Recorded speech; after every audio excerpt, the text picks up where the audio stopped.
on vient d'acheter des petits souvenirs. Voilà, on s'est pris 3 bracelets pour moi, Marie et Julia. Un petit souvenir d'Égypte, plus une croix copte en bois. Et c'est... What's your name? Mahmoud. Et on l'a acheté avec Mahmoud. Voilà. Donc pour l'encourager un peu, on n'a même pas négocié le prix parce que bon, le pauvre, hein, il est là depuis même hier soir, je pense. Bon, il a été dormir forcément, mais ce matin il est arrivé très de bonne heure. Mais hier soir, ils essayaient déjà de nous vendre des trucs. Puis on est les derniers à quitter. Il y avait 3 feloukas ici. On est les derniers à quitter, comme d'habitude. Ils nous ont laissé dormir sur le bateau. Et il était là en fait. Et il attendait de voir si on était prêt à acheter un petit quelque chose. Donc ça nous a coûté 250 livres égyptiennes. Je vais essayer de mettre en bas combien ça fait exactement. C'est pas grand chose. 250 ? Ouais. Alors on a une petite croix copte qu'on va mettre en déco à la maison. Voilà. Fait par la famille. C'est fait par sa famille apparemment. Famille. Quoi.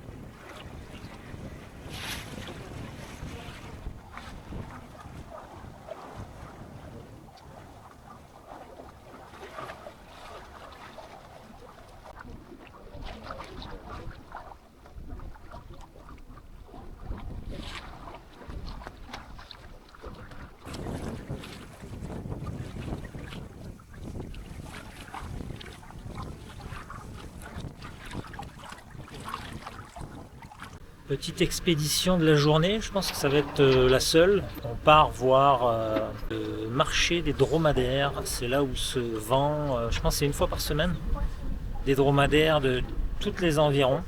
On est assez curieux. On va aller voir ça. Il est midi. Le petit-déj, c'était très bien. On a eu de la confiture, du pain, confiture de figues. On a eu des œufs durs. On a eu un yogourt nature. On a eu une pâte de sésame sucrée, un peu dure. C'est très bon. Je pense que j'avais déjà goûté ça il y a longtemps, mais je me rappelle plus où. Et puis voilà. Puis sinon, ce matin, on a continué à se reposer. La nuit a été un peu pas facile, on va dire. Il y en a qui ont eu mal au dos, il y en a qui se sont fait piquer par des moustiques. Ils se sont fait réveiller par les chiens qui jappent, par les prières, par le train aussi. On entendait le train au loin qui klaxonnait. Et aussi, il y a des bateaux de croisière qui naviguent la nuit. En fait, les felouks, elles ne peuvent pas naviguer la nuit pour éviter que les bateaux se percutent. Mais les bateaux de croisière, eux, ont l'autorisation. Donc quand il y a un gros bateau de croisière qui passe, ça crée beaucoup de vagues. Et quand les vagues arrivent sur la rive, nous on ressent les vagues qui arrivent, parce que sinon la felouk elle bouge pas. Hein. Même elle est bien arrimée au bord de l'eau, elle ne bouge pas. Mais là quand les grosses vagues arrivent, là, ça nous fait bouger. Donc tout ça fait que il y en a qui ont plus ou moins bien dormi. Je pense même Julia l'a même eu un peu froid. Je pense que c'est moi qui ai peut-être le mieux dormi. Peut-être. Pour une fois, c'est bon.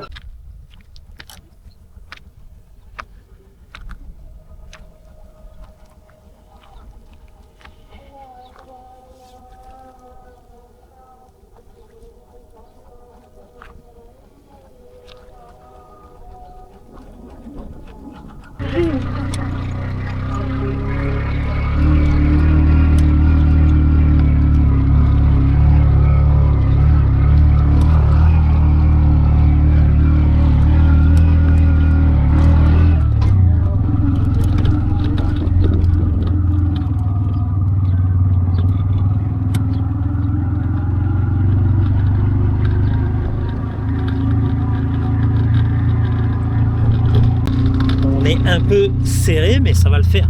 On est 5 dans le tuk-tuk.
Ok.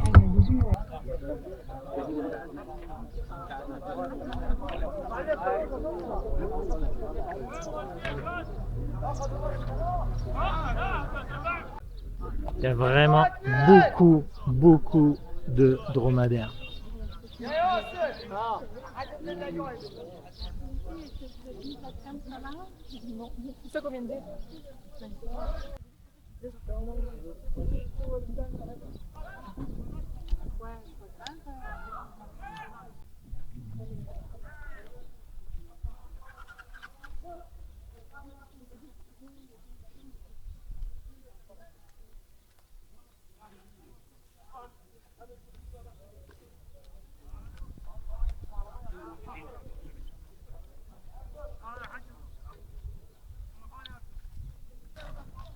Il leur attache la patte pour pas qu'ils s'en aillent.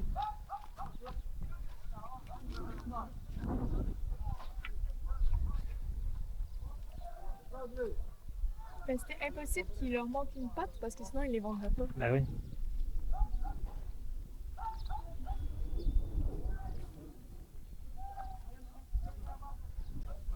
Bon voilà, on a fait un petit tour du marché. Les filles étaient très impressionnées de voir que il y a beaucoup de chameaux et il y a beaucoup de monde. Donc elles se sentaient pas vraiment à leur place, mais c'est pas grave. C'est une bonne expérience quand même.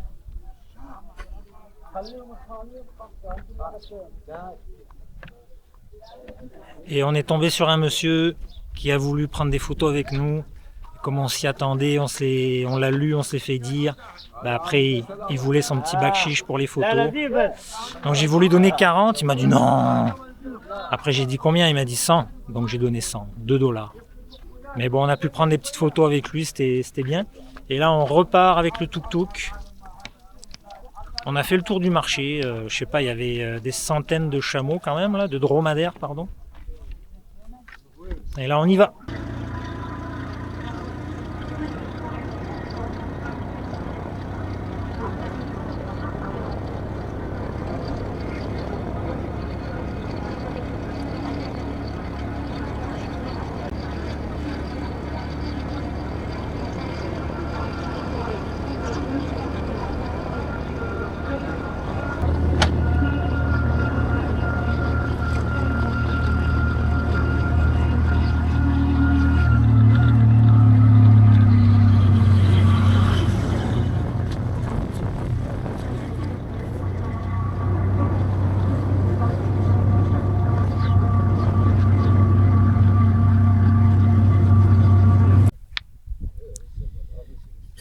de retour sur la Felouk et c'est le temps de manger. Voilà, on a notre repas qui est servi. Ça c'est cool. Vraiment chouette de ne pas se prendre la tête à chercher un resto ou à se faire à manger soi-même. Voilà, avec nos pénos de la Vengoux. Et là, ils sont en train de relever la quille du bateau. Je pense qu'on va faire un peu de surplace où ils vont laisser le bateau dériver. Apparemment, on a des frites. Donc là, les filles, d'un coup, ding ding ding ding ding ding.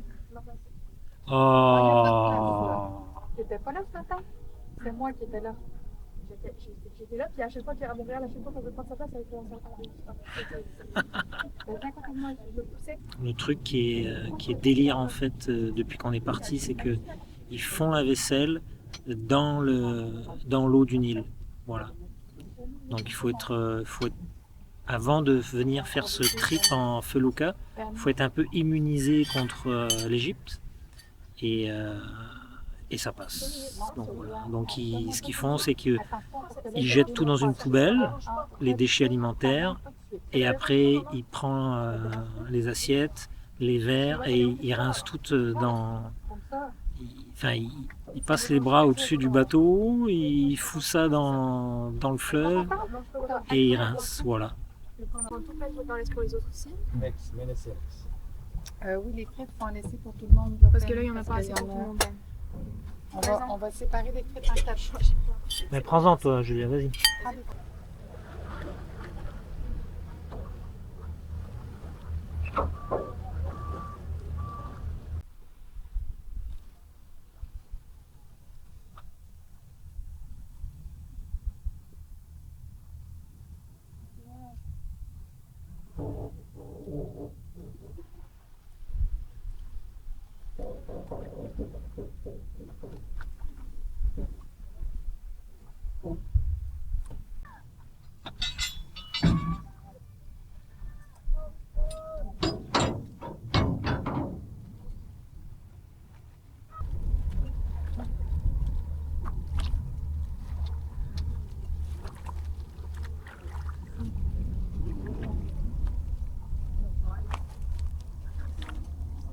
Thank you. Canadian. Yeah.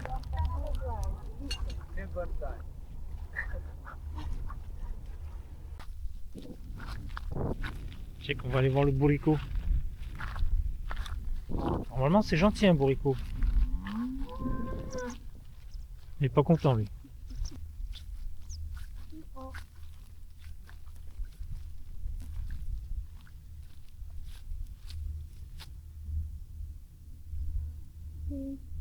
Il est doux. Non, il est doux, il est doux. C'est vraiment doux là. Ah, c'est doux.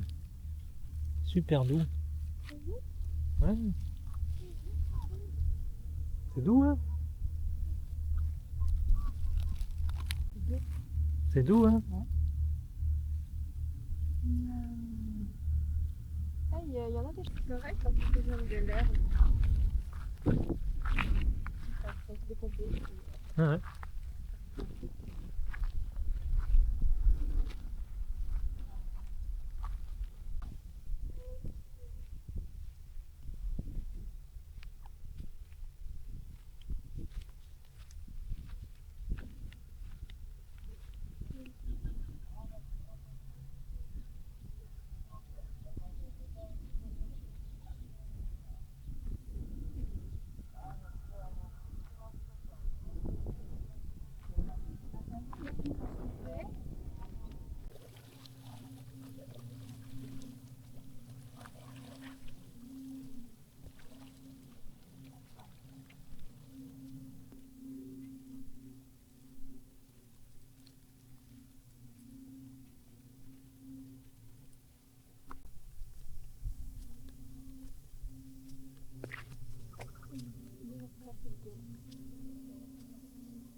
Oui, quoi t'as failli?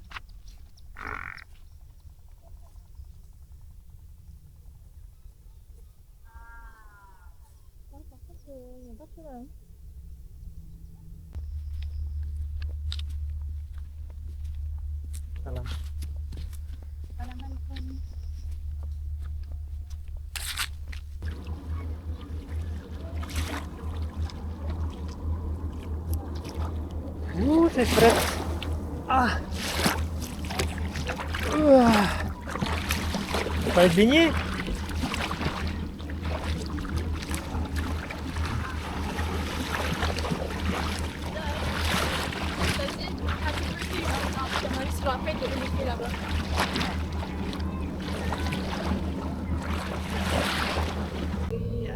En fait, la felouk, c'est comme faire du cheval. Tu fais du cheval 5 minutes, tu descends, t'es correct. Tu fais du cheval pendant 5 heures, tu descends, t'as les hanches explosées. Et la felouk, c'est pareil en fait. Tu t'allonges dans une position, dans une autre, tu rechanges, tu te mets en tailleur, tu te rallonges, tu te mets sur les coudes, tu mets ta main en avant, c'est un peu dur sur les poignets.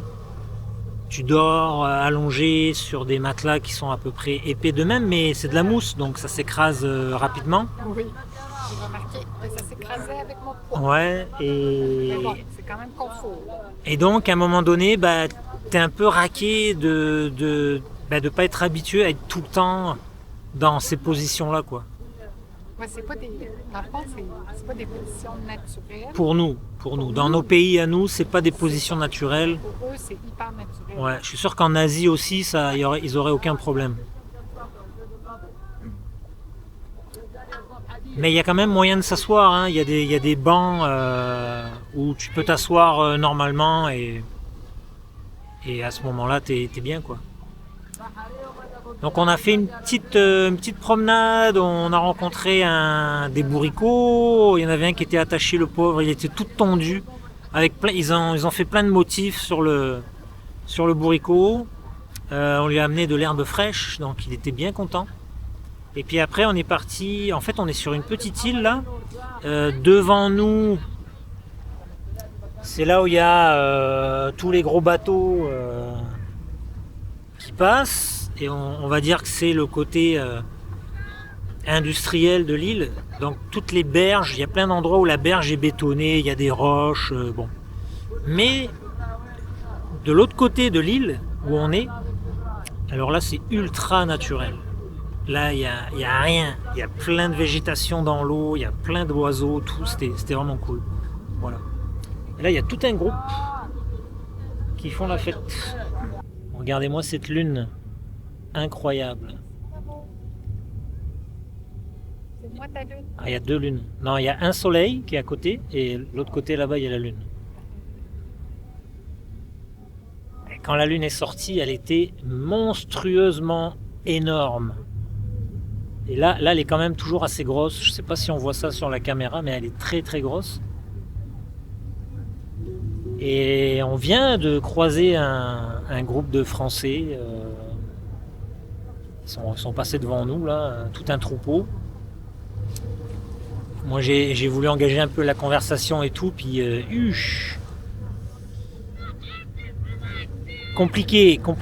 Ah, check, tu l'as vu sur son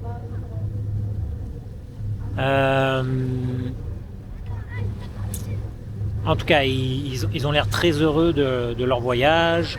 Je pense qu'ils font plein d'activités.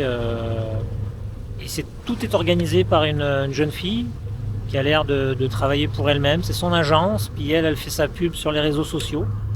Et à mon avis, dès qu'elle a un groupe de X personnes, elle est capable de faire partir ce groupe-là. Elle les accompagne, elle les guide un peu partout. Ça a l'air bien organisé son truc. En attendant, nous on profite toujours de notre bière. La fameuse Stella. Ouais, à 60. À 60 livres, pas cher. C'est les bières les moins chères de l'Égypte, c'est nous qui les avons trouvées là. Et puis, ben, je pense que sur le bateau en face, ils sont en train de nous préparer le repas du soir. Et ben, nous, on est sur la belle plage. C'est très beau. Le sable est super fin. C'est assez propre. Oui, Sincèrement, c'est très propre. On a vu tout à l'heure, enfin moi j'ai vu, je sais pas si Marie t'a vu, il y avait des petits jeunes avec un vieux sac qui ramassaient les déchets sur la plage. Je pense que ça doit être un peu la consigne des vendeurs qui sont derrière nous là. Mais ils sont vraiment pas agressifs du tout. C'est-à-dire ils viennent pas essayer de nous vendre des trucs. Hein? Non. C'est assez surprenant. Vraiment ils sont pas, ils essaient pas de nous vendre. Et ils nous disent bienvenue, bienvenue, mais c'est tout. Et ça on apprécie. Ouais. Peux-tu parler du marché du chameau tantôt? Alors le marché au chameau, oui j'en ai parlé un peu du marché au chameau. C'était très spécial.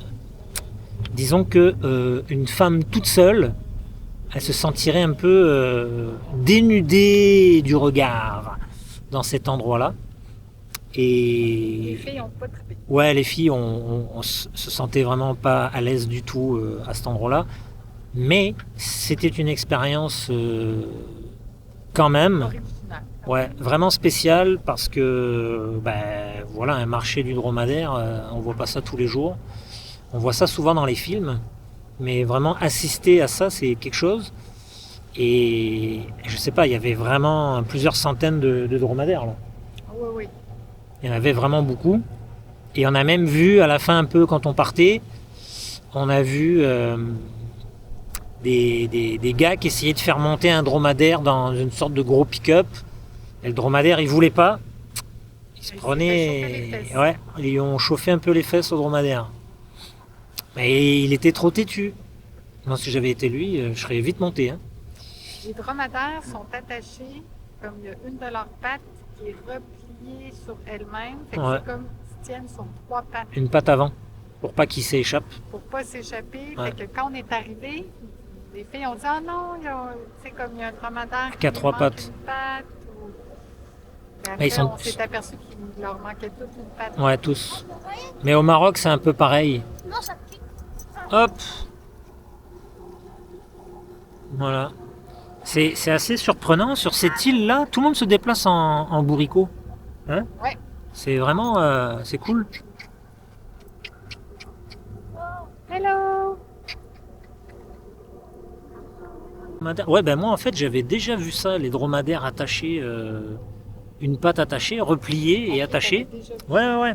Ben, au Maroc, quand j'avais été faire un trek dans les dunes de sable, on avait une sorte de petite caravane de dromadaires qui transportait nos bagages.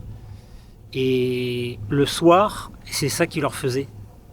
Donc les dromadaires étaient soit debout et ben, ils avaient une patte attachée. Et une fois, c'était vraiment rigolo parce que d'un coup, au milieu du désert, on entend un bruit de moteur, une moto. Et nous, là où on était, c'était que des dunes de sable. Et on entend un bruit de moteur. Puis le moteur, il était... Quand je pense que c'était une moto en fait. Quand la moto arrivait en haut de la dune, on entendait bien le moteur. Puis dès qu'elle redescendait au creux d'une dune, on n'entendait plus trop le moteur. Donc ça faisait...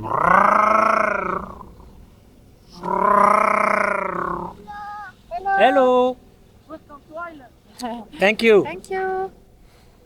Et là, on voit un gars, une sorte de Touareg, sur une moto de cross. Et on demande à notre guide, ben là, qu'est-ce qu'il fait lui comme ça là?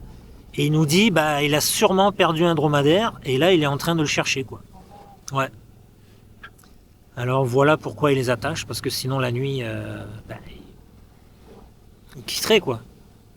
Ils essaieraient de retrouver leur liberté. Ouais, on se demandait si ça existe encore des dromadaires sauvages. Des dromadaires sauvages. Ben j'imagine que loin dans le désert, il doit y en avoir. J'espère pour eux. Il doit y en avoir, c'est ça, c'est sûr. Ok. En tout cas, voilà pour le moment. Alors, attends, comment on dit chin-chin en arabe? Je sais pas. Chin chin. Chin-chin! Santé.